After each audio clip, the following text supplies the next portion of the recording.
Bom dia, meu irmão, bom dia, minha irmã, graça e a paz do Senhor Jesus. Quero te convidar, fica de pé no seu lugar. Vamos dar início a este culto dessa quinta-feira, tão abençoado para a glória do nome de Jesus. Você pode levantar sua mão para o céu e começar a dizer: Pai, nós celebramos a sua presença nessa manhã. Jesus, obrigado por tua doce presença, obrigado porque estamos aqui sabendo que o Senhor está no controle de tudo. Jesus, nós entregamos este culto, tributamos ao Senhor. O Senhor é o motivo, a razão. Obrigado, Jesus, porque o nosso coração anseia por mais de Ti. Nós temos certeza de que o Senhor nos chamou para esse tempo, para levantar o nome de Jesus.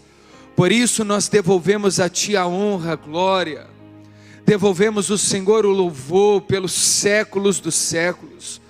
Nós rasgamos o nosso coração diante da Sua presença. Nós compreendemos, ó Deus, que diante de nós está o Senhor. Porque, Pai, sabemos desta certeza que temos mediante a Sua palavra, de que o Senhor estaria conosco todos os dias da nossa vida. Obrigado, Jesus, por nos sustentar, por nos dar livramentos. Obrigado, Jesus, por ser conosco, por ir adiante, por nos proteger, por nos livrar de todo mal. Por isso nós começamos essa quinta-feira dizendo: tenha liberdade em nós e através de nós, em nome de Jesus. Você pode exaltar o nome de Jesus? Vamos adorar o nome dEle, aleluia! Você pode erguer as suas mãos diante do Senhor e começar a declarar palavras de louvor, palavras de adoração. Diga a Ele o quanto que você o ama, o quanto que você o adora. Tu és exaltado, Senhor, acima de todo nome. Tu és glorificado, Tu és adorado, Tu és entronizado nos louvores do Seu povo. Tu és digno, Senhor, da nossa adoração. Toma o Teu lugar nas nossas vidas, nas famílias, nessa cidade, as pessoas que estão assistindo, as pessoas que estão aqui, Senhor. Toma o Teu lugar nessa reunião. Seja exaltado, Pai, seja honrado, aleluia. Você pode aplaudir ao Senhor? Ele é digno da nossa adoração.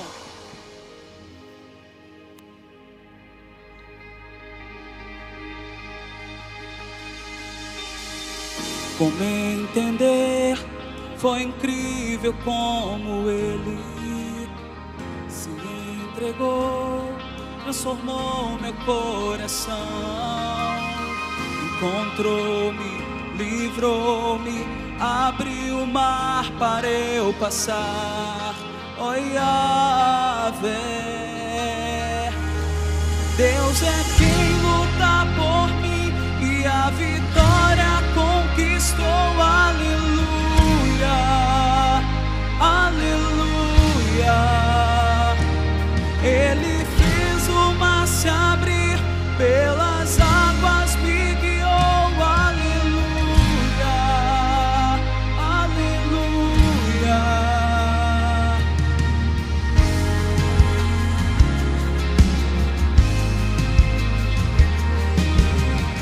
Sua nuvem é o sinal que está comigo. Seu fogo na escuridão me guia. Encontrou-me, livrou-me, abriu o mar para eu passar. Oh, Yahvé, Deus é quem luta por mim e a vitória conquistou. Aleluia, aleluia. Ele fez o mar se abrir, pelas águas me guiou. Aleluia, aleluia.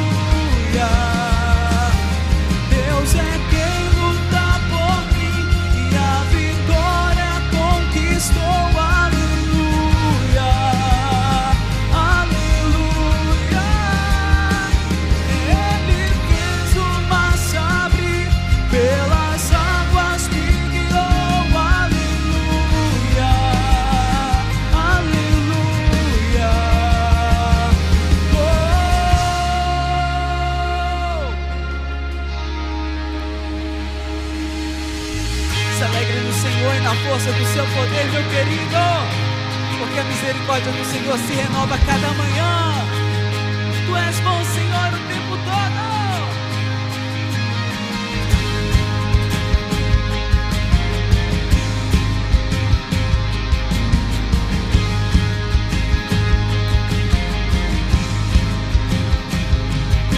Entrou no meu Egito, tomou-me pela mão, na terra prometida eu posso habitar, jamais vou me esquecer, pra sempre eu vou cantar, e a morte foi vencida, no poder do seu amor. Entrou no meu Egito, tomou-me pela mão, na terra prometida eu posso habitar, jamais vou me esquecer, Deus, pra sempre eu vou cantar, e a morte foi vencida, no poder do seu amor. Deus é quem luta por mim, e a vitória conquistou, aleluia, aleluia. Ele fez o mar se abrir, pelas águas me guiou, aleluia, aleluia. Deus é quem luta por mim, e a vitória conquistou, aleluia, aleluia. Ele fez o mar se abrir, pelas águas me guiou, aleluia, aleluia. Você pode erguer suas mãos diante do Senhor e aplaudi-lo. E dê graças ao Senhor, porque Ele é bom. Ele é bom o tempo todo.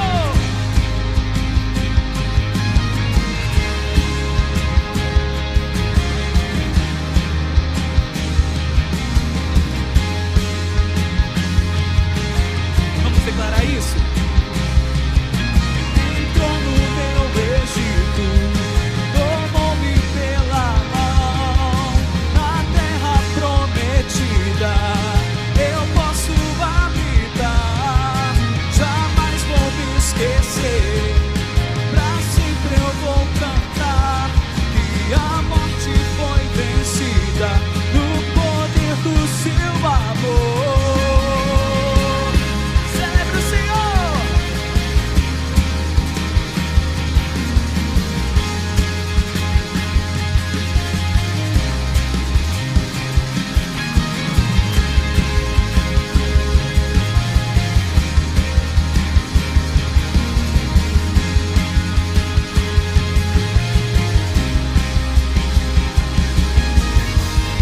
Aplauda o Senhor.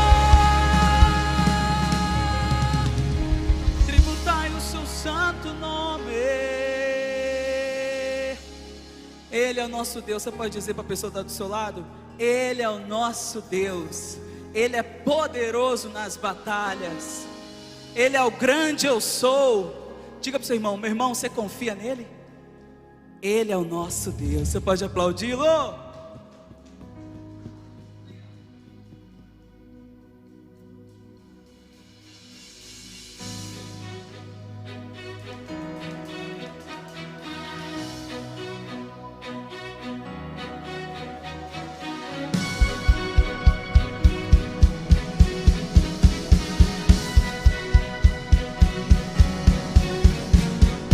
Água e vinho tornou, das cinzas nos fez ressurgir.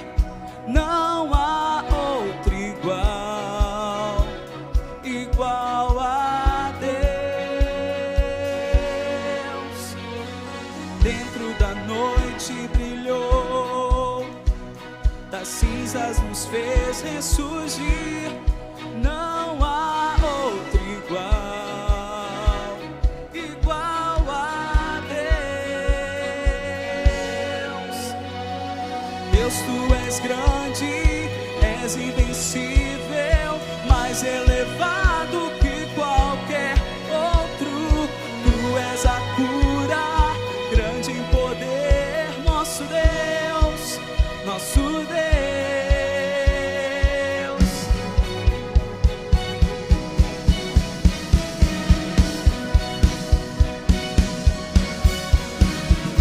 Dentro da noite brilhou, das cinzas nos fez ressurgir.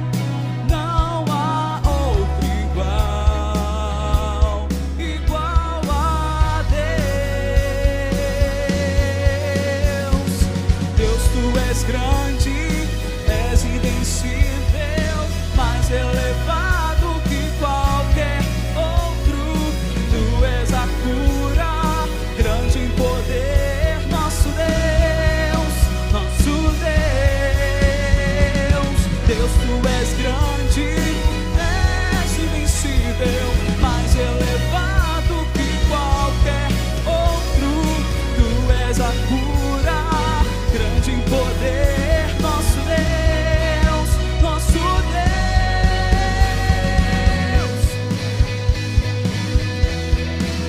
Não há outro Deus além de ti. El Shaddai, tu és digno. Se Deus está conosco, ninguém pode deter. Se Deus está conosco, não há o que temer. Se Deus está conosco, quem pode nos deter? Se Deus está conosco, não há o que temer.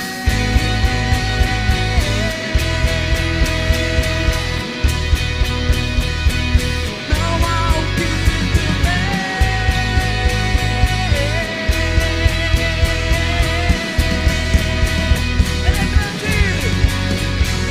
Deus, tu és grande, és invencível, mais elevado que qualquer outro.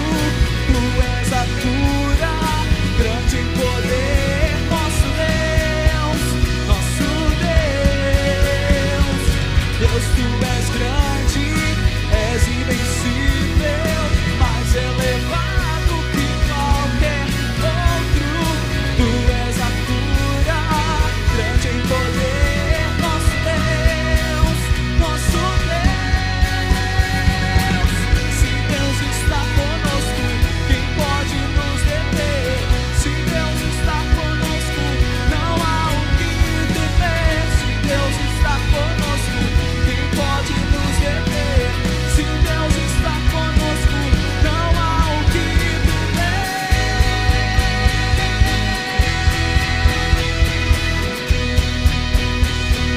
Não há o que temer.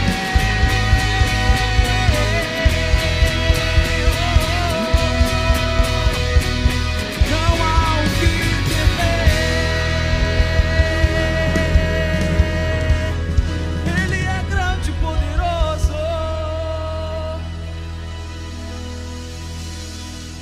Você pode erguer as suas mãos como quem se rende ao Senhor. Se rende outra vez, se rende outra vez.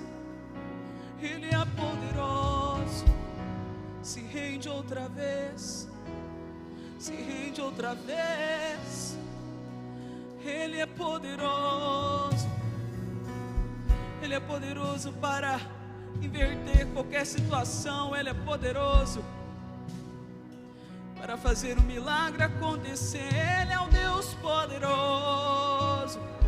Diga a Ele palavras que adora o poderoso Deus. Se você o confia, se você o adora de todo o coração, comece a declarar aí: eu te adoro, Senhor, independente das circunstâncias, porque o Senhor é poderoso para fazer infinitamente mais. Tu és poderoso, Tu és poderoso, não há outro igual, não há outro igual. Tu és grande, Jesus,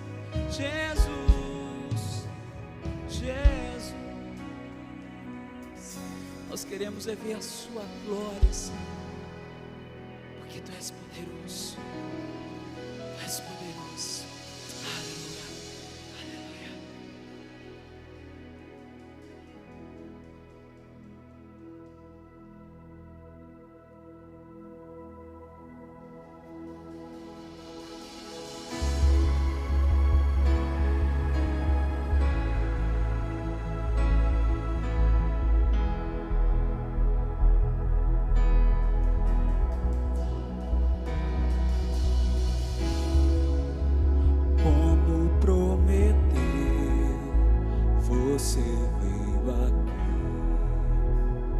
Sua presença inconfundível, como prometeu, já posso sentir. Seu toque é indescritível, faz de novo. Quero mais do Seu poder, faz arder em nós desse fogo que é Você, faz de novo. Quero mais do Seu poder, faz arder em nós desse fogo que é Você. Não vamos sair desse lugar sem ver Sua glória.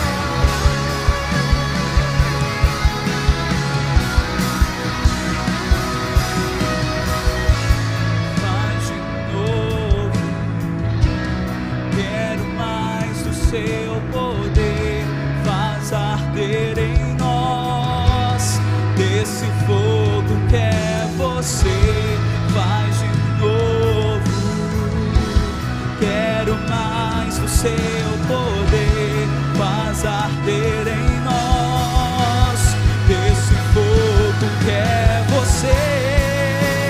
Não vamos sair desse lugar sem ver Sua glória,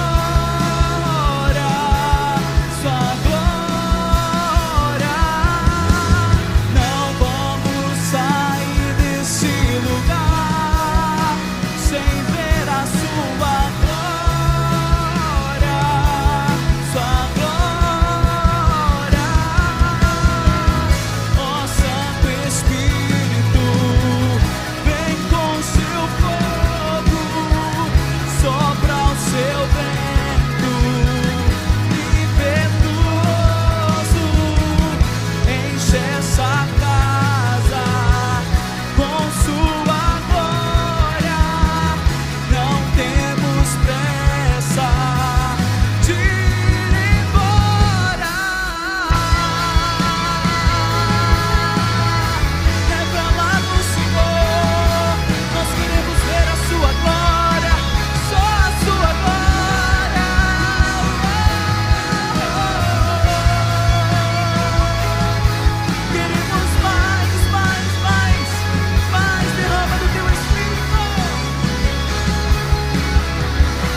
Quero mais do Seu poder, faz arder em nós desse fogo que é Você, faz de novo.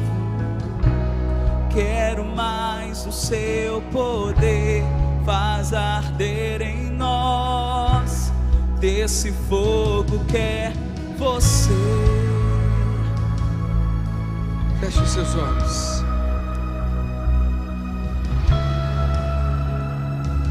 Pai, nós queremos agradecer o Senhor. Nós Te exaltamos, Jesus, em espírito e em verdade, Jesus.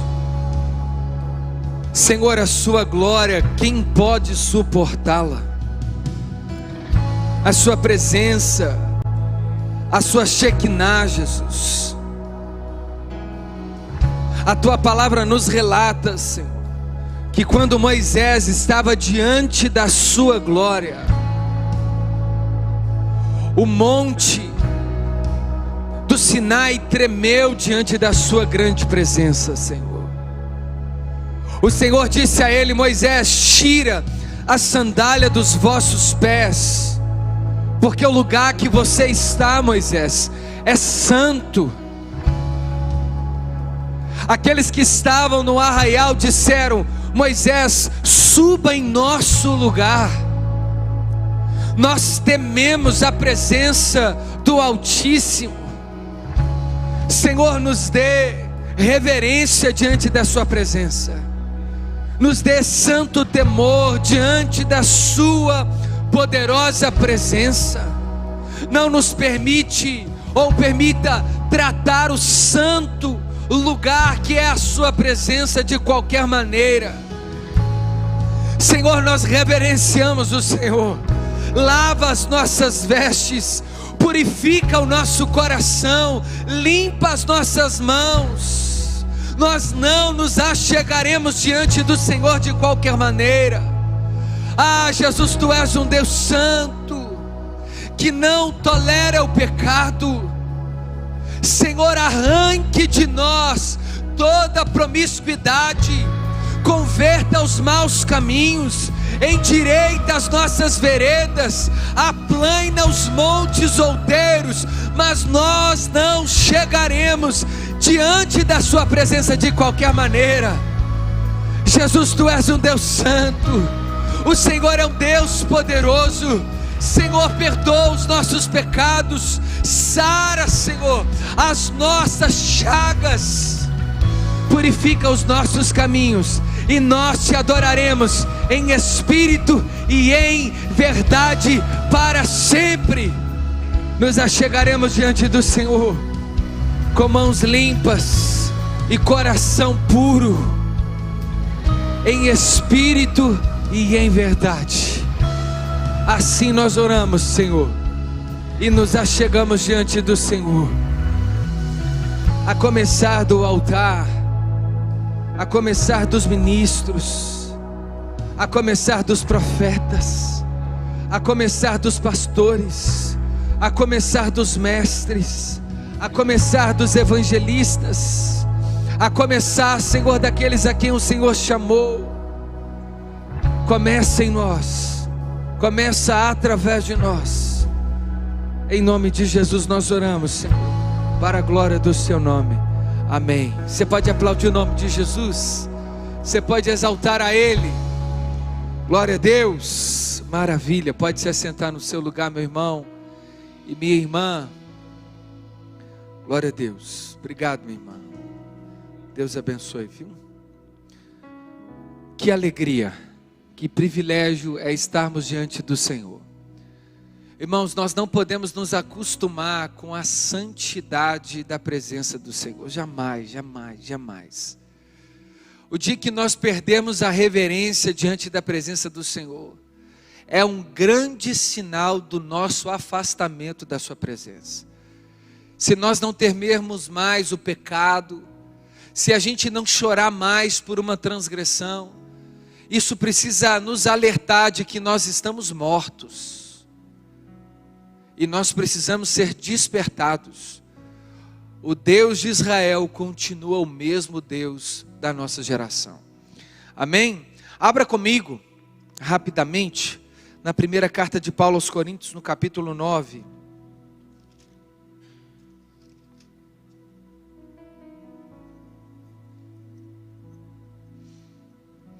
A partir do verso 1. 1 Coríntios 9, 1.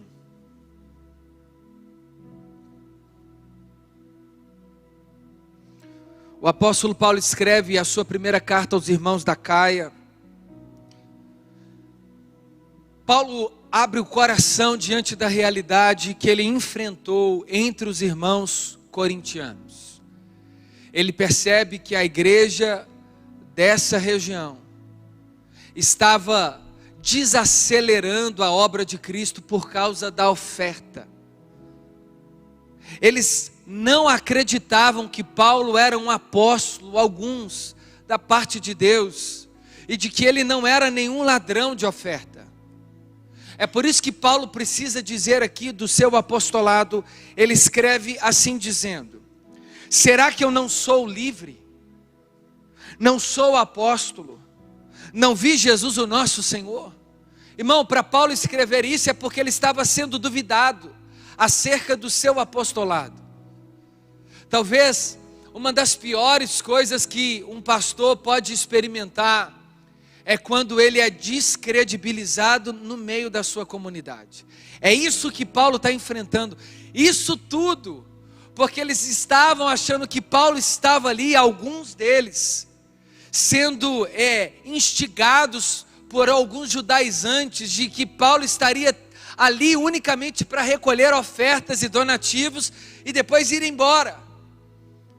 Paulo se recusou a dizer assim: eu não sou como esses que estão se infiltrando aí para arrancar de vocês as suas ofertas e partirem. Não, vocês estão me confundindo. Eu não sou livre, eu não sou apóstolo, ou seja, eu não estou aqui para uma missão. O que me trouxe aqui na Caia, senão a pregação do Evangelho? Eu poderia estar em tantos outros lugares, mas eu estou aqui unicamente para uma missão. E deixa eu dizer, eu não sou apóstolo como os demais foram, porque eles andaram com Jesus. Eu não andei com Jesus, mas vocês sabem que a caminho de Damasco, o próprio Senhor Jesus se encontrou comigo. É isso que ele está dizendo. Se não sou apóstolo para outros, certamente, Coríntios, eu sou para vocês, porque vocês são selo do meu apostolado. Ou seja, vocês conheceram o Evangelho através da pregação por meio da minha vida aqui. Eu e Barnabé, nós atravessamos o Mediterrâneo, enfrentamos a ilha de Chipre, passamos por Samotrácia, chegamos a Seleucia, passamos pela Antioquia da Psídia e chegamos até vocês aqui em Atenas.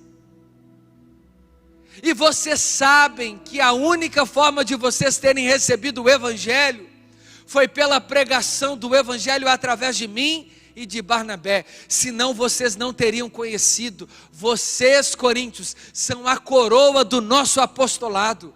Ou seja, a confirmação de que somos homens de Deus é a conversão de muito entre vocês. E vocês estão desacreditando de nós. Paulo escreve o capítulo 9 inteiro. Olha o que ele diz no capítulo 11. Irmão, isso aqui é sério. Eles estavam desacreditando tanto do apóstolo Paulo, e que hoje nós passamos por isso. Uma igreja que desacredita daquilo que ela faz, porque outros acabam descredibilizando, escandalizando o Evangelho. Ele diz assim no verso 11: se outros participam do direito de recolher a oferta e os bens materiais, eu e Barnabé não teríamos o mesmo direito entre vocês? Entretanto, não fazemos uso desse direito. Pelo contrário, suportamos tudo para não criarmos qualquer obstáculo ao Evangelho de Cristo. O apóstolo Paulo chega a dizer assim: é legítimo o pregador do Evangelho viver do Evangelho, mas eu não quero fazer isso por usurpação. Ninguém me tire o direito de recolher entre vocês não bens materiais, mas novas vidas em Cristo Jesus, porque eu sou um pregador do Evangelho, e ai de mim se não anunciar. A igreja de Corinto era uma igreja rica, e que não participava das ofertas dos santos. É por isso que Paulo precisava chamar a atenção. Nós temos o privilégio nesta manhã, de entregarmos o Senhor com liberalidade, com alegria, o nosso dízimo e a nossa oferta. Irmãos, nós não podemos reter aquilo que o Senhor nos confiou. Sabe por que eu não tenho medo nenhum de falar de dízimo e de oferta? Porque você só conhece o crente verdadeiramente quando ele é alguém generoso na obra de Deus, independente do que vai ser feito com esse dízimo e com essa oferta. É isso que os irmãos de Corinto não entendiam. Não é responsabilidade de Paulo pensar o que está no coração de cada um, mas é responsabilidade de Paulo devolver diante daquelas ofertas, recolhendo, cumprindo a missão de Deus. Era Paulo que daria conta. O desejo dele era recolher as ofertas e levar para Jerusalém, porque haviam cristãos que estavam passando fome na igreja de Jerusalém. Ele sabe da sua missão. É por isso que eu quero te convidar: separe o seu dízimo, separe também a sua oferta. Vamos entregar ao Senhor em mais uma canção. Faça isso também através da nossa chave Pix, das nossas contas bancárias, e vamos entregar ao Senhor aquilo que nós temos de melhor, em nome de Jesus.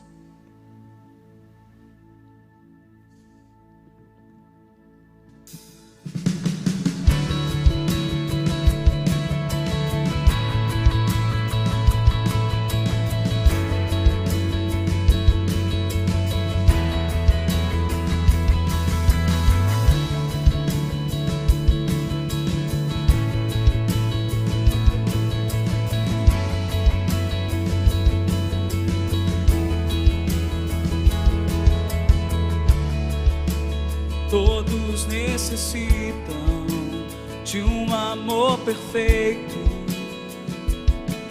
perdão e compaixão. Todos necessitam de graça e esperança, de um Deus que salva.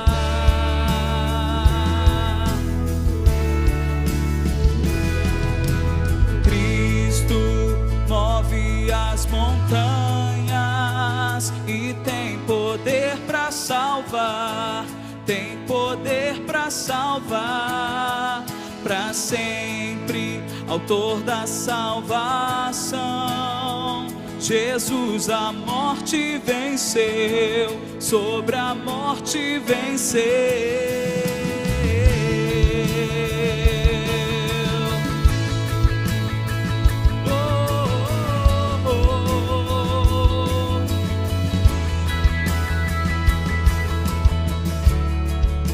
Me aceitas com meus medos, falhas e temores. Enche o meu viver, a minha vida entrego pra seguir teus passos. A ti me rendo. Oh, eu me rendo a ti, Senhor. Cristo move as montanhas e tem poder para salvar, tem poder para salvar, para sempre, autor da salvação. Jesus a morte venceu, sobre a morte venceu.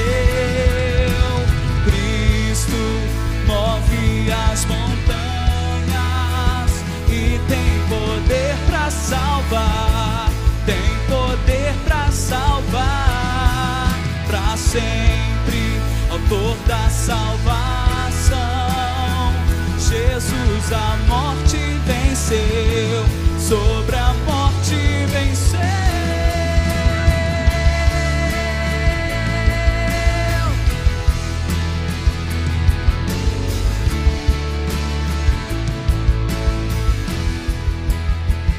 Aleluia, glória a Deus, maravilha, Jesus. Estende a sua mão para cá, por favor. Pai, nós queremos agradecer ao Senhor por esse privilégio. Nós temos aqui a oportunidade de devolver ao Senhor uma parte dos recursos que o Senhor nos confiou, Pai. Entregamos a vida dos dizimistas, dos ofertantes fiéis da sua casa, aqueles que nessa manhã por algum motivo não puderam fazer. mas da mesma maneira nós oramos para que o Senhor continue abrindo portas, prosperando o trabalho da vida dos teus filhos, as mãos que são abençoadas por Ti, que o Senhor possa prosperar, Senhor, fazendo com que as despensas estejam sempre cheias, que haja o pão vivo sobre a vida de cada um deles. Dê sabedoria também aos administradores de cada uma dessas sementes, em nome de Jesus, para a glória do seu nome. E você diz amém. Glória a Deus, aleluia, maravilha. Eu me chamo Tiago Diniz, sou um dos pastores aqui desta igreja. Estou aqui justamente para pedir a você, meu irmão, esteja acompanhando todos os cultos semanais, segunda, terça, quarta, quinta, sexta, sábado e domingo, 9 da manhã, 3 da tarde e às 19h30. Você pode participar de qualquer um desses cultos, não tem necessidade de inscrição, é só chegar, e também acompanhando a gente pelo canal da nossa igreja, no YouTube Lagoinha.com, nas redes sociais. Você pode também acompanhar pela Rede Super de televisão. Acompanhe também, se você não sabe, nós temos um programa na rádio que chama Super Debate. Pastor Mateus, Pastor Isaías, Pastor Neixo, eles estão ali também para servir vocês. Acompanhe também, sintonize uma programação abençoada 100.5. É a sintonia da Rádio Super também para abençoar você. Amém? Abra aí comigo Romanos capítulo 8, a partir do verso 28. Romanos 8, 28, nós falaremos sobre o chamado. Não resista ao chamado. Uma das coisas que faz a gente sofrer é quando nós resistimos o chamado. Quando Deus está nos chamando, estamos desatentos, dispersos, preocupados com outras coisas. Nós estamos fadados a viver uma vida de muita tristeza. Nós somos feitos para um propósito. O fim principal de todos os homens, o motivo da nossa existência, não é a gente ter família, não é a gente ser feliz, não é a gente ter filho, não é a gente ser rico, não é a gente ser próspero. O principal fim do homem não é conquistar bens materiais, não é fazer viagens extraordinárias, não é conquistar o inconquistável, não. Irmão, o fim principal do homem, o fim principal da mulher, se uma pergunta precisa ser feita na nossa vida é: para que eu existo? Qual o motivo da minha existência? Qual o propósito da minha vida? Por que eu nasci nesse país? Por que eu sou filho da minha mãe, filho do meu pai? Por que eu tenho essa família? Por que eu estou aqui agora? Por que eu estou passando por isso? Essas perguntas precisam ser feitas. Irmão, tem gente que nem se pergunta qual o motivo da sua vida. É por isso que vive um devaneio, tá como um barquinho à deriva no meio de um oceano aí, perdido, sem propósito algum, sem nenhum entusiasmo na vida, e não sabe por que Deus estabeleceu um propósito na sua existência. Está perdido, não sabe para onde vai, não sabe para que está vivendo o que está vivendo. Irmãos, isso é terrível. Quem não sabe o seu propósito, não vive de propósito. E quem não sabe para onde quer chegar, qualquer lugar serve. Então nós precisamos ter cuidado. A nossa vida precisa ser uma vida vivida com propósito e de propósito. É preciso foco, é preciso direção. Por isso que todas as outras coisas que tentam entulhar ou tentam nos tirar do propósito, quando você sabe do porquê Deus te chamou, você abre mão das coisas que são secundárias, inclusive as coisas que são legítimas. Você não entra mais em qualquer porta, não é toda oportunidade que é uma oportunidade de Deus para você. Você não troca as oportunidades aparentemente boas para viver aquilo que Deus estabeleceu, você não pula os processos. É importantíssimo nós sabermos a essência da nossa vida e do nosso chamamento. E se tem um momento que a nossa geração está perdida, é esse. Não sabe do chamado, não sabe para que veio, não sabe o que Deus chamou para fazer. Sabe, eu vou só ir no culto mesmo. Não, aí não sabe que curso que faz, não sabe que emprego que trabalha, não sabe a profissão. Irmão, perdidos. E é esse momento que o diabo usa as artimanhas dele de forma tão pesada para nos tirar do centro da vontade de Deus. Então quero compartilhar com você um momento das Escrituras, está lá em Romanos capítulo 8, a partir do verso 28, que diz assim: sabemos que todas as coisas cooperam para o bem. Vamos até aqui, depois a gente ora e volta para o texto. Pai, nós queremos agradecer ao Senhor por essa palavra. Oramos para que os nossos olhos estejam inteiramente abertos a ouvir a palavra do Senhor. Nós queremos compreender que o Senhor é aquele que pode fazer infinitamente mais, além daquilo que pedimos, além daquilo que pensamos, conforme o querer do Senhor, estabelecido na sua própria palavra. Que nesta manhã, os meus irmãos e as minhas irmãs, Senhor, descubram por meio do chamamento, daquilo que o Senhor os comissionou, que eles sejam recolocados, repensados sobre a rota daquilo que o Senhor tem para cada um deles.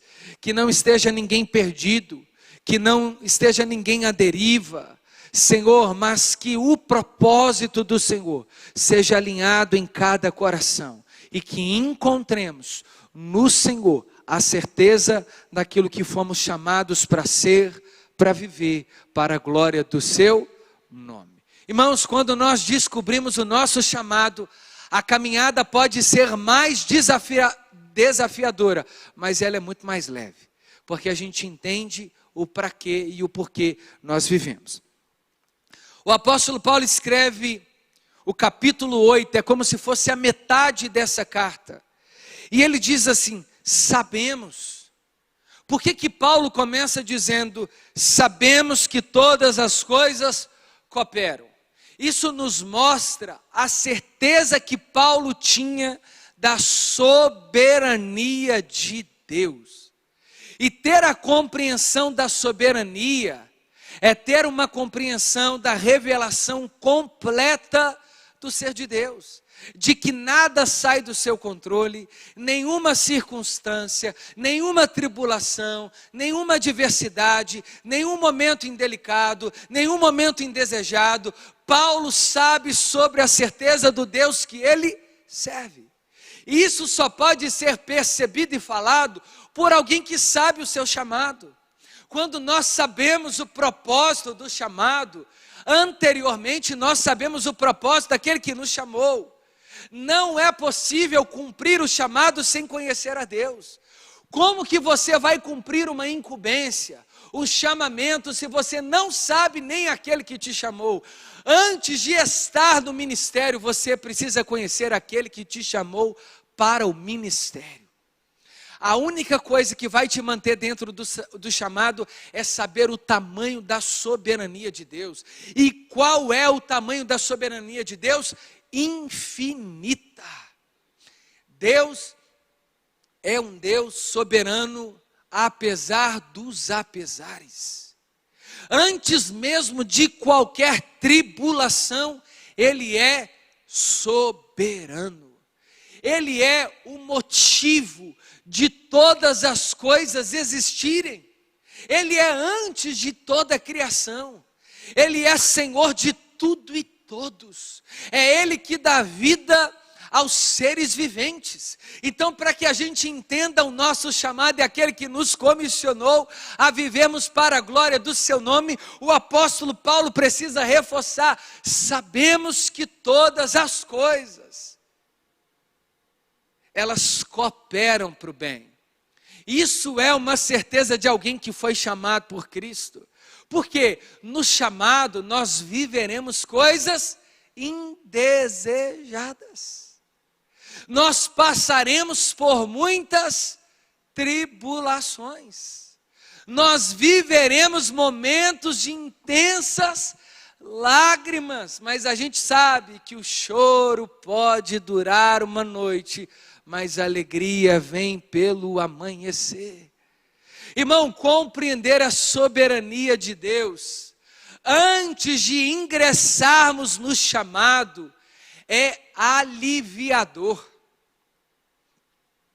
é renovador para nós, porque a gente já entra na expectativa de que se Deus fizer o que desejamos, glória a Deus. Se Ele não fizer o que gostaríamos, glória a Deus, porque sabemos que é para o nosso melhor, que é para a nossa experiência com Ele, é para um propósito glorioso. E quão maduro é vivermos no centro da vontade de Deus, quer comendo bem, quer não, quer sendo feliz, quer não, quer passando pelo vale, quer passando pelas águas de descanso, quer atravessando o vale da sombra da morte, quer sendo cuidado por Deus. A primeira coisa que nós precisamos entender antes de cumprir o chamado é acerca da soberania de Deus.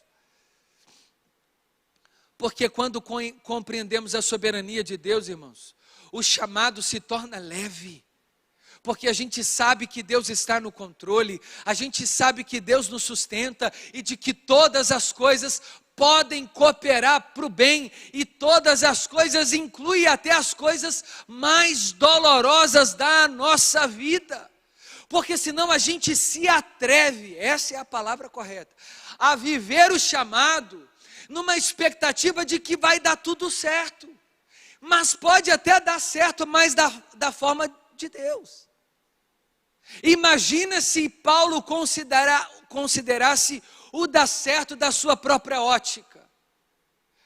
Ele teve que descer por um cesto numa cidade onde ele encontrou-se com Cristo em Damasco, porque o povo já estava intentando matar Paulo. Ele foi alguém perseguido pelo ministério por pregar a mensagem de Cristo. Ele foi chicoteado, ele foi arrastado, mal compreendido e no final da vida decapitado, preso 3 vezes. Então eu quero dizer para você, irmão, antes de você ingressar no chamado, entenda a soberania de Deus, para que você não entre numa jornada e se decepcione com a igreja, porque você vai se decepcionar. Para que você não se decepcione com as pessoas, porque seja bem-vindo, é o lugar onde você mais sofrerá decepções, é entre aqueles que caminham ao seu lado.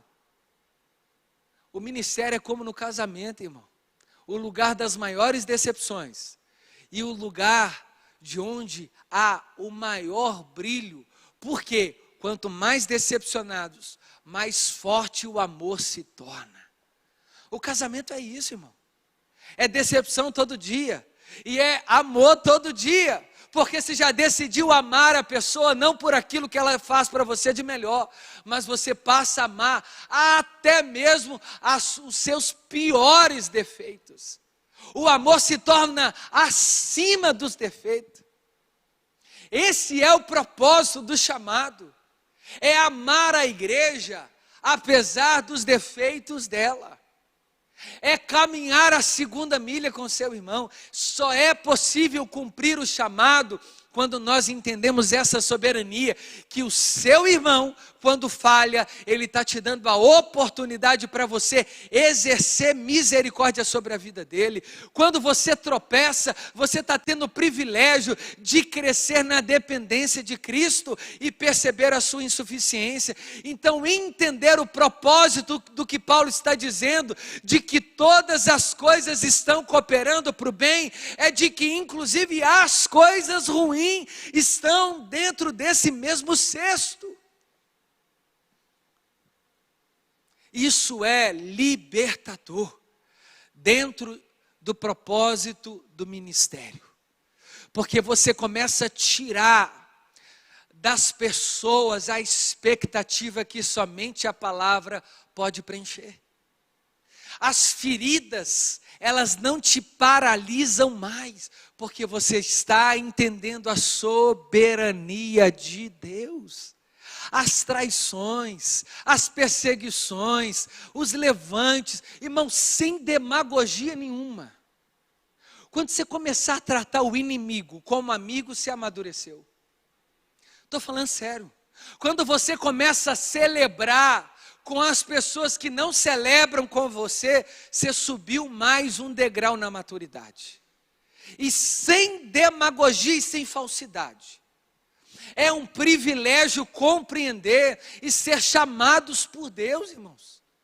Mas nós não podemos cumprir o propósito com um coração cheio de melindre, cheio de vaidade, cheio de coisas estranhas dentro de nós, pagando na mesma moeda, entendendo que alguém está entulhando nossos poços, que quem te viu passar na prova e não te ajudou, quando vê você na bênção vai se arrepender. Irmão, deixa isso para lá, vai viver o chamado, entendendo que todas as coisas, até essas pessoas, às vezes são usadas pelo diabo, mas faz parte do propósito, do chamamento.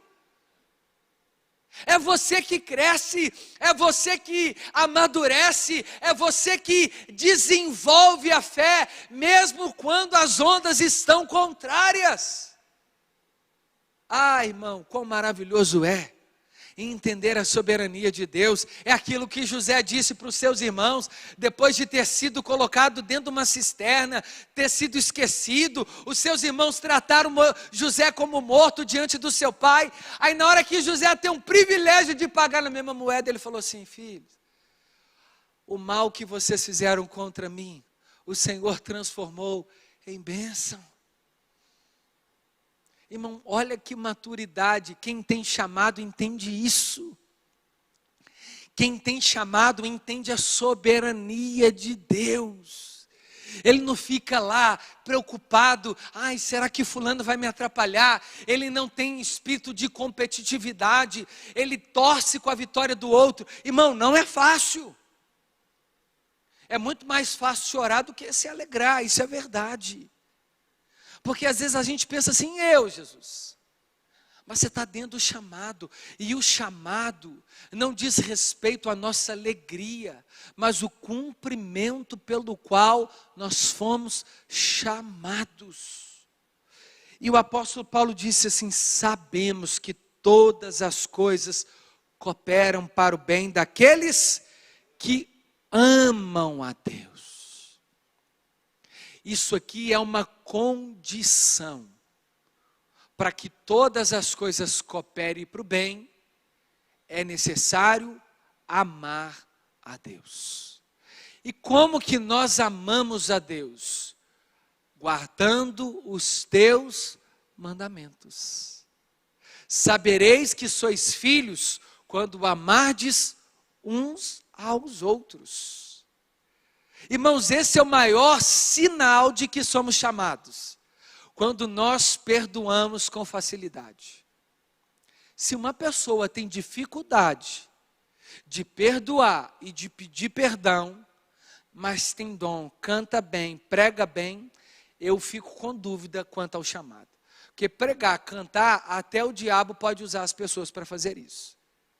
Você quer conhecer um crente de verdade? É a velocidade que ele tem de perdoar e de pedir perdão. Se alguém que normalmente fala assim, não, eu preciso de um tempo, eu preciso de rever, não, eu vou até perdoar, mas eu não quero conviver. Não existe isso. Perdão não é sentimento, perdão é uma decisão. Ela precisa ser acompanhada de uma instantaneidade do coração do homem. Por isso que Jesus estabeleceu um padrão para o perdão. Sabe como? Pedro, 70 vezes 7. Sabe qual é essa continha? 490 vezes num único dia. Dá tempo de ter tempo para perdoar, irmãos? Não. O perdão tem que ser liberado imediato, naquele mesmo instante, naquela mesma hora. Aí você conhece se uma pessoa ama a Deus e se ela tem chamado, é assim. Agora, a gente que tem ranço, dificuldade de conviver com outras pessoas, eu fico me perguntando se ama a Deus e se tem chamado, porque o chamado principal do homem é glorificar a Deus. O chamado principal da igreja é exaltar o nome de Jesus. E como que Deus tem prazer em ouvir a sua igreja quando nós perdoamos uns aos outros? Quando nós amamos uns aos outros, quando nós cuidamos uns dos outros, quando nós cooperamos um para o crescimento do outro. Quanto mais uma igreja dividida, mais parecida com seu pai ela é, o diabo. Eita! Quanto mais uma igreja unida, mais parecida com seu pai ela também é, Jesus Cristo, Deus e o Espírito Santo. Irmão, chamado é algo sério. E chamado não é fazer coisas, é ser aquilo que Deus nos chamou para ser. Mais importante do que o ministério em pleno exercício, que é pregar, tocar, cantar, ensinar, é sermos filhos de Deus. Esse é o primeiro chamado do homem e da igreja. A imagem e a semelhança de Deus. E o que Deus tem como imagem principal? O seu Filho, que amou os seus inimigos, deu a vida pelos pecadores. Esse é o primeiro propósito do chamado. Quem não ama o seu irmão, não conheceu a Deus, e o amor de Deus não está nele. Sinto muito, se você tem uma lista negra na sua vida, de pessoas que você não quer ver, conviver, ouvir voz, estar na mesma presença, estar no mesmo ambiente, eu questiono muito a sua conversão, pela palavra. Se você é um pastor que tem dificuldade de perdoar, eu questiono o seu ministério. Porque não é uma opção. O primeiro chamado da igreja é ser filhos. E por que nós somos filhos? Porque o Filho único de Deus deu a vida pelos pecadores. E agora, de forma semelhante, nós devemos também dar a vida uns pelos outros. Esse é o primeiro chamado da igreja. Por isso que eu estou tocando nesse assunto. Sabe por quê? Não resista ao chamado, porque a gente pensa que chamado é pregar. Isso é consequência do chamado. O chamado é ensinar, consequência. O chamado é evangelizar, consequência. O primeiro chamado do homem é glorificar a Deus, irmãos. Como é que você glorifica a Deus? Pregando, ensinando, ok. Mas o que adianta? Eu ser o melhor pregador? Longe, pelo contrário. Eu ser o melhor pregador do mundo. Mas aí eu desço do púlpito e não consigo perdoar o pastor Santos. Qual que é o propósito do chamado? Eu sou o melhor ministro de louvor. Aí eu não consigo perdoar minha mãe, meu pai, meu irmão, meu vizinho, que arranhou meu carro. Porque comprou e não pagou. Você não consegue liberar perdão. Porque te ofendeu. Irmão, o sarrafo é alto. O negócio é sério. Cristão com dificuldades tão claras de liberar perdão, é porque não entendeu o chamado, e aí fica assim perguntando, ai pastor, qual que é meu chamado? Em primeiro lugar, é ser filho e filha, esse é o seu chamado. Consequentemente, depois que esse é o sinal de que você nasceu de novo, em primeiro lugar. Sabe o que Jesus disse para os discípulos? Para vocês serem conhecidos como discípulos. Não é quando vocês derem a vida para ser queimada em praça pública. É quando vocês derem a vida uns pelos outros. Aí vocês saberão que sois os meus discípulos, e que o meu amor está em vocês. Por que eu estou dizendo isso? Porque Paulo continua dizendo assim, olha só isso aqui. Irmão, Jesus, o evangelho, irmão, é muito doce, mas ele é impossível de ser vivido na força da nossa carne, porque não tem condição perdoar um ofensor. Eu já disse isso aqui e repito. Há pouco tempo eu tive um primo, um irmão, assassinado, e todas as vezes eu tinha que olhar para o assassino e liberar perdão sobre a vida dele, todo dia. Até que um dia Deus tirou tudo do meu coração. Hoje eu oro, irmão, é tanta compaixão que eu tenho por ele, e eu vejo tanto a oportunidade de Deus trazê-lo um dia para a sua presença. Eu tenho essa esperança. Irmão, não tem nada de todo o meu coração no meu coração em relação a ele. Nada. Porque eu sei onde o meu primo está, e eu sei que o que ele fez, ele foi guiado pelo diabo, e que ele é também alvo da graça de Deus. Fácil? Não, mas eu precisei tomar uma decisão. Você acha que o tempo ia curar? Pelo contrário, quanto mais tempo a gente dá para liberar perdão, mais duro fica o nosso coração. Não se engane, o tempo não cura. O que cura é uma decisão diária. O tempo só deixa o coração mais duro. A verdade é essa. Entende? Então libera perdão hoje, libera perdão agora. Esse é o seu chamado principal. Para de achar que o seu chamado é pregar, que o seu chamado é ensinar, que o seu chamado é isso. Não, o seu chamado é ser filho, filha. Como consequência de um bom filho, de uma boa filha, você cumpre secundariamente os dons. Sabe por que eu digo isso? Porque Paulo, quando foi falar dos dons, ele falou assim: haverá um tempo que as profecias cessarão, mas a minha palavra não cessará. Ele disse assim: entre os três está o que é maior, a profecia, a fé e o amor. E o amor é maior do que tudo. Escrevendo 1 Coríntios 13, ele diz assim: o amor tudo suporta, tudo crê, não ensoberbece, porque o amor é o que define o chamado, e não chamado é o que define o amor. Tem gente que tem chamado, mas não ama, só tem chamado, mas não é filho, porque muitos serão chamados, mas poucos escolhidos. Então tem gente que é chamado sem ser escolhido? Claro, chamado para o propósito de Deus, mas sem ser chamado para ser filho. E a gente se enganando com dons e talentos. Irmão, não se engane. Você quer conhecer um crente, você quer conhecer um homem, uma mulher de Deus, não se engane por aquilo que ele prega, por aquilo que ele ensina, a sua eloquência, a sua habilidade de fazer coisas. Não. Sabe onde você conhece um crente de verdade?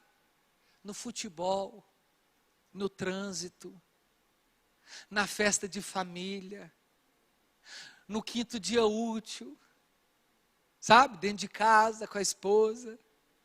Você conhece um crente de verdade no meio da prova, irmão. É quando ninguém está vendo, nos dias que ele sim, sabe, está longe dos holofotes. Irmão, é ali que você conhece o crente, se ele tem chamado de verdade. Na hora de uma briga, quem que ele é? Nas reuniões difíceis da igreja, você conhece o pastor de verdade no meio de um aconselhamento, quando ele é confrontado, criticado, nas oportunidades de tirar proveito de coisas. É ali que você conhece o crente, irmão. Irmão, isso aqui, revela nada. Aqui todo mundo pode ser bênção. É aí, atrás da câmera, que nós temos chamado. Como a gente administra a nossa vida. Esse é o chamado. Aí eu escrevi assim no tema, ó, não resista ao chamado. Aí eu fiquei imaginando todo mundo pensando assim, tem que ser pastor, né? Eu tenho que ser mestre. Não resista ao chamado principal da sua vida, ser filho e filha. Olha o que o apóstolo Paulo diz assim, ó. Olha aí comigo. Todas as coisas cooperam para o bem daqueles que amam a Deus e são chamados segundo o seu propósito. Qual que é o propósito de Deus em chamar o homem? Ser glorificado através do homem e da mulher. 29. Pois aqueles a quem Deus de antemão conheceu, também predestinou. O que Deus está nos dizendo em Cristo Jesus? De que o propósito do chamado é que Deus nos conheceu antes de tudo. Então não adianta a gente fazer para chamar a atenção de Deus, porque Ele já nos conhece antes mesmo da gente nascer. Então o que Ele quer de nós? Não que apenas façamos, mas que exerçamos o nosso ministério de sermos filhos. Irmão, não se engane, orações não comovem a Deus, mas entregas genuínas por meio de palavras sim. É aquela que você não faz nenhuma oração direito, você faz assim, Deus, tem misericórdia. Aí Deus fala assim, agora eu ouvi, agora eu gostei. É quando você chega diante de Deus e fala assim, Deus, não estou dando conta. Aí Deus fala assim, agora sim, agora eu vou te ensinar. Agora eu vou te mostrar que em você será bem-aventurado. Ele já nos conheceu, irmãos, antes da fundação dos tempos. Antes de todas as coisas, Ele já nos deu um destino. Então não se engane, Ele já te chamou antes de você exercer tudo. Então seja filho, seja filha. Reconheça isso, não queira chamar a atenção de Deus por meio dos dons e das habilidades. Isso tem matado cristãos. Tem gente querendo chamar a atenção de Deus pregando. Você não chama a atenção de Deus pregando, você chama a atenção de Deus quando você prega o sermão e coloca em prática 24 horas por dia. Aí você chama a atenção de Deus. Tem gente que está com o coração cheio de ansiedade, porque o sonho dele, o sonho dela era pregar em tal lugar, era cantar em tal lugar, era ter 10 músicas no Spotify, era ter 1000 pregações no YouTube. Irmão, isso não vai mudar quem você é em nada em relação ao chamado. Isso é consequência. Tem gente que força a porta, força a oportunidade, né? Fica esperando. Quantas vezes eu ouço das pessoas, quando você estiver lá, me coloca lá na Lagoinha, como se eu tivesse a chave da Lagoinha, como se eu fosse pastor. Tem gente que conversa comigo como se eu sentasse e almoçasse com o pastor Márcio todo dia. Mal ele sabe, né? Que a gente está aqui caminhando, somos o cocô do cavalo do bandido, que nós carecemos da misericórdia. Meu sonho também todo dia era sentar com o pastor Márcio, almoçar com ele e ouvir dele, irmão, é 2. Que o que me move estar aqui não é... O que move estar aqui é cumprir o chamado. Eu prefiro não pregar e cumprir o chamado inteiro do que pregar e ser rejeitado por Cristo no último dia, em que muitos dirão, Senhor, Senhor, em seu nome eu fiz. Ele fala assim, apartai-vos de mim, maldito, que eu nem te conheci. Irmãos, eu oro para que eu não tenha vaidade nenhuma, de púlpito, de mensagem, de nada. Que Deus me arranque imediatamente, assim como você, de qualquer holofote, quando nós colocarmos o ministério no lugar do chamado. Chamado não é pastoreio, chamado é glorificar a Deus. Como que você glorifica a Deus? No pastoreio. Cantando, ensinando, profetizando, pastoreando, visitando pessoas. É isso, irmão. Ah, pastor, eu só vou estar completo quando eu pregar na Lagoinha. Não entendeu nada. Sabe quando você vai ser completo? Quando você pregar, quando ninguém estiver vendo. Aí Deus pode te honrar em colocar você pregando nos lugares que jamais você imaginou pregar. Quando você amar as pessoas. Quando você não fizer por motivos errados. É isso que é o chamado, irmão. Quando Deus chamou Davi, Davi cuidava do pasto do seu pai, e ninguém via o tanto de urso e de leão que ele matava para proteger as ovelhas. Deus falou assim, é esse que eu quero. Deus gosta, é daqueles que não são, para confundir os que acham que são. Por isso que a palavra diz, eu levanto os pequenos dos monturos, dos lixos, e os faço assentarem entre príncipes e poderosos dessa terra. O chamado é isso. É ir pregar nos lugares mais altos e onde ninguém quer pregar. Se está rejeitando a igreja pequenininha no chamado, vai pregar na igreja grande como? Como, irmão, se não aceita os começos da vida? Ah, não, eu não prego para 5 pessoas, não. Prega não. E você acha que Deus vai te colocar para pregar para 1 milhão? Se nas coisas poucas você é infiel, como Ele te colocará nas muitas? Quer ser um grande pregador? Prega para o espelho. Prega para sua mãe, prega para o seu pai, prega para o seu irmão, prega no elevador, prega no shopping, prega na rua, prega para os vizinhos, prega em qualquer lugar, irmão. Prega para o Uber, prega dentro do ônibus, prega no metrô. Experimenta. Amém? Esse é o chamado. Ser filho, porque ele diz assim, ó, terminando. Para serem conformes à imagem do seu filho. Olha aqui o chamado. Para ser conforme a imagem do filho. E o que o filho fez? Viveu como filho. Jesus não tinha prazer nenhum de ser conhecido como profeta, de como milagreiro, tanto que quando eles desceram aquele homem coxo do telhado, ele diz assim, os teus pecados estão perdoados. Eles se escandalizaram, quem é esse que tem poder de perdoar pecado?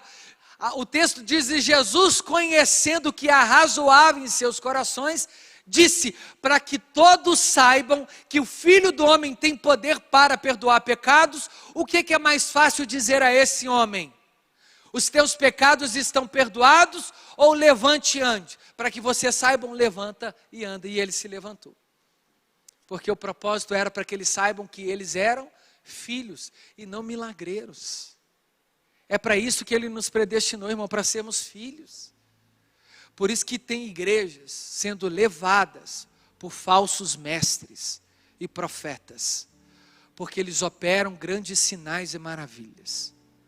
Tem mensagens extraordinárias, mas são lobos travestidos de ovelhas. Amam o dinheiro, amam o status, o glamour do ministério. Arrancam a lã da ovelha, enganam elas, porque têm habilidades, revelam, profetizam, têm uma oratória impecável, uma postura, uma presença de palco extraordinária, porque os dons são irrevogáveis. Cuidado, o primeiro chamado do homem não é exercer dom, é ser filho e filha. E ele diz assim, a fim de que ele seja o primogênito entre muitos. Primogênito de quê? Como filho. A fim, ele nos fez isso assim, para que nós sejamos filhos no Filho, sabendo que Jesus é o primeiro, e nós somos co-herdeiros com Cristo. E que aos que predestinou, a esses também chamou. Olha a importância. Primeiro Ele nos deu um destino e uma paternidade. Agora sim, Ele nos dá um chamado. E aos que chamou, a esses também justificou. A ordem é essa. Ele escolhe, depois chama. E depois que Ele chama, Ele justifica. Para que nós sejamos aceitos por Ele. É quando Ele nos declara justo na justiça do Filho. E aos que justificou, a esses também glorificou. O que é isso? Fez de nós seres imortais, celestiais, para sempre. A salvação é uma realidade absoluta na vida dos filhos. Nós viveremos na glória eterna. Esse é o propósito do chamado. Quando a gente entende tudo isso aqui, a gente cumpre tudo com mais excelência. O chamado se torna leve, o ministério, porque a gente entendeu o propósito do chamado. O pastoreio fica leve, o ensino fica leve, o pleno exercício no ministério fica leve, tudo fica mais leve, porque a gente tira a expectativa das pessoas e entende que nós já fomos glorificados em Cristo Jesus. Você pode ficar de pé no seu lugar?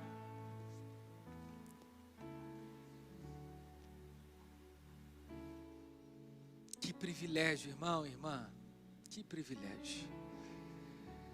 É sermos chamados para sermos filhos. É nesse mesmo capítulo que o apóstolo Paulo diz: quem intentará acusação contra os eleitos de Deus? É Cristo quem nos justifica. Nada poderá nos separar do amor de Deus que está em Cristo Jesus.